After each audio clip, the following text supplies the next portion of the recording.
Greetings, board members. This is the outline of the agenda for the board meeting that will be taking place on Monday, June 13th at 6 o'clock in the high school library.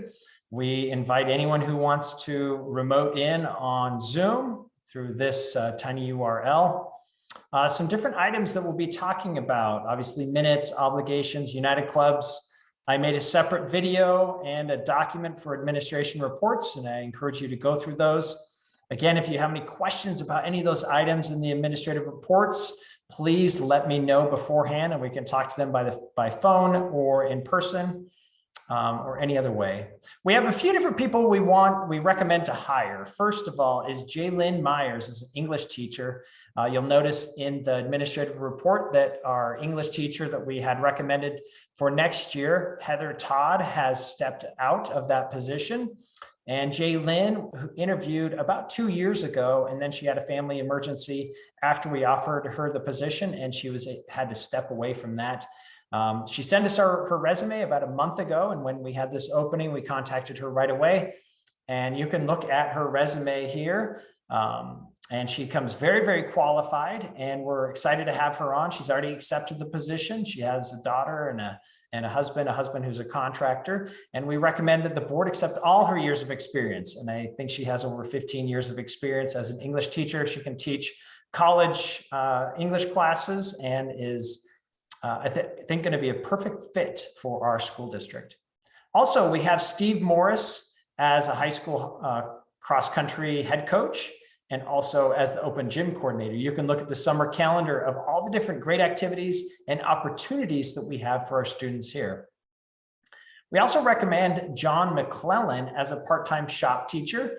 He's going to be teaching 1 or 2 periods with Jeff Thill to focus mainly on the automotive aspect of what goes on in the shop. He has a ton of experience, very, very good fit for our students and for our staff. And I think it'll add that much more to our growing shop program. Also, we recommend Justin Young as the head high school football coach with his assistants as Scott Hoffman and Halston Beck. We also recommend Sophia Cecilio as the assistant high school volleyball coach. And then a couple of junior high coaches. Halston Beck is the junior high basketball coach for the boys. And Jeff Hawk and Greg Hall as junior high football coaches. Also, like we typically do in June, we have quite a list of classified staff we recommend that we renew these individuals, from secretaries down to instructional paraprofessionals, food service workers, bus drivers, and transportation, and also our maintenance and custodian. We have a long list also in June for extracurricular activities. We have people from junior high boys basketball to girls basketball, volleyball, and then some head coaches and some clubs, as you can see here. Some other items of action, we're recommending that the board approve this resolution to transfer funds to our high school interlocal cooperative fund. Now, the board renewed this cooperative fund on the 14th of January of this year. This allows us to have an interlocal agreement between our 2 districts. We are made up of 2 districts, our kindergarten through grade 8 district and our grade 9 through 12 district. And so this allows us to create this cooperative agreement that if we have money left over at the end of the year, we can take that money, put it into this cooperative fund, and then slowly trickle it out.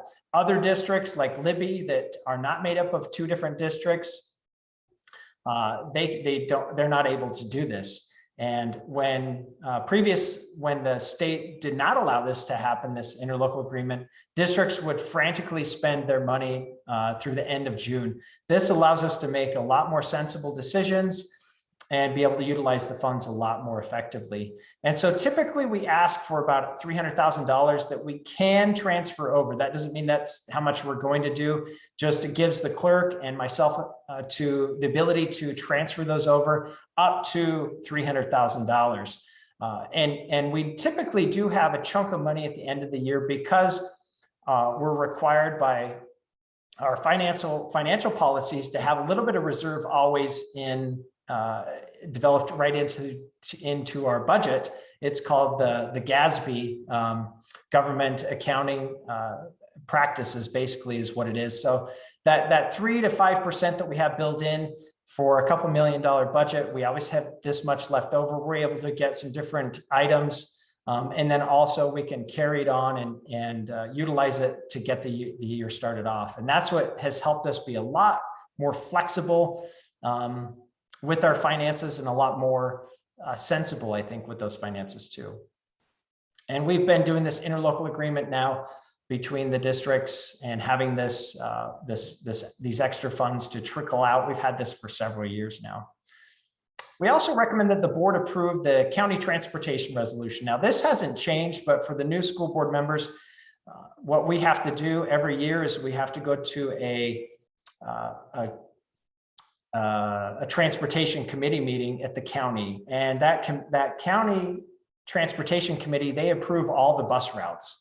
And so we'll have one representative on this committee. Eureka will have a representative. Libby will have a representative. McCormick will have a representative there. There'll be a county commissioner there. And then the county superintendent will also be there, all voting members. And I think it's just checks and balances to make sure that no one is abusing that, because this is how your transportation funding is developed. And so none of these have changed. The last time it changed was 7 or 8 years ago, where we used to have another route, but we've combined them since. If we grow, we'll have to possibly add another route to that, but we don't foresee that right away. We do have some individual transportation contracts. These are for students that live way up in the Yak, that live very far away from a bus stop. So anytime someone lives 3 or more miles from a bus stop, then the district can pay for the mileage for those people to get to that bus stop. We also recommend that the board approve the contract for our daycare, the Littlefoot Learning Center, for 3 years. Currently, it is $500 for a big classroom, and then $250 for a classroom that we have that's about half the size. So they could pay up to $750 a month. We're not really here to make money off of it, but it's a great service for the community. It's a great service for some of our staff members, and Michaela has done a great job with it. And we're glad to be able to partner with her in providing this service for the community. We also have some proposals for workmen's compensation, which we're really excited about. We had 2 proposals, possibly 3, a third one coming in a little bit later on. We have Montana State Fund and MSGIA. We've been going with MSGIA for a couple of years now. Their final cost, and they're both very comparable, very similar. Their final cost is about $44,000. Montana State Fund, this is the first time that our broker has been able to secure a quote for Montana State Fund for our school district, and it's half the price. So it's just under $22,000. If you're interested in reading through it, please do so. We're hoping that our broker's going to be able to make it in person or on Zoom. And with half the price, with the same service, we are recommending that the board go with the Montana State Fund. It just makes sense. We also recommend that the board approve a change in the extracurricular pay scale. There's a couple different things we want to add in there, like baseball coach, cross-country coach, assistant baseball coach. We also want to add cheerleading and dance team, pay a little bit more, because before the cheerleading advisor or coach was paid half for the fall and half for the winter. And we want to increase that. Currently, we do not have a cheerleading coach or a dance team coach, but we're hoping that these changes, these increases, will be able to entice some coaches to be able to jump right in and do that. And so you'll notice that the overall base pay, we're increasing it by 2% down here. And then we also add some of the other programs that we have been doing. And this is where we need to make sure that we have them in there, like Little Loud Crowd, or we have the junior high elementary athletic clubs that we've been doing also in the springtime. We have one item to dispose. I thought we'd have a little bit more to add to this, but we're recommending that the board dispose of the old bleachers. We feel like that they're going to be too costly to fix up and be able to put back into the gym, and that they just cause too much damage. even moving them around, they're very weak, and they're kind of falling apart. So we're looking at purchasing a few new bleachers, not putting bleachers throughout that gym like that used to be, but just a few mobile bleachers that we can utilize in the gymnasium, and also that we can carry around and utilize in other places in the district, such as in the elementary gym or maybe in another area of the activity center. Lastly, we have a discussion item. It seems that after every major shooting, especially in a school, and very sad, the shooting that happened in Texas, every district looks at their safety protocols and see what they can do to make their school district more safe and ensure that something as destructive as what happened in Texas does not happen in our school district. So we're going to be going through the emergency management guide and seeing if there's anything else that we can tighten down, and see if there's things that we can make our district a little bit more safe. There could be a possible executive session. We're going to recommend that the board go into executive session after we have an open discussion about the emergency management guide. The executive session is allowable by state law when districts are talking about safety. We've had some assessments done, and we want to share those with the board.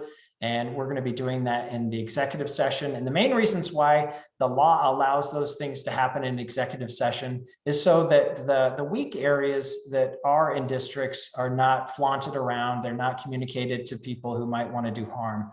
And so we've done a great job with our safety and security over the past several years. We've implemented more things than that the district has done years previously. And our safety and security has improved dramatically, but we continue need to be looking at those to improve our safety and security for all of our students. So there are going to be some things that we're going to recommend, and they're things that we want to share with the board. So board members will receive a separate email with some other items to look at and evaluate and come prepared as we look at overall safety for the district. So again, if anyone has any districts about any of these items, please do not hesitate. You're welcome to ask them before a board meeting. Talk to me one-on-one, talk to Trinette, talk to an administrator, and we can get those questions answered so you can come that much more prepared to the board meeting. If any community members or parents want to ask about any item on this list, I would encourage you, again, our doors are always open to answer questions and help you understand and see how things operate and see how we're trying to do what's best for kids. So thank you.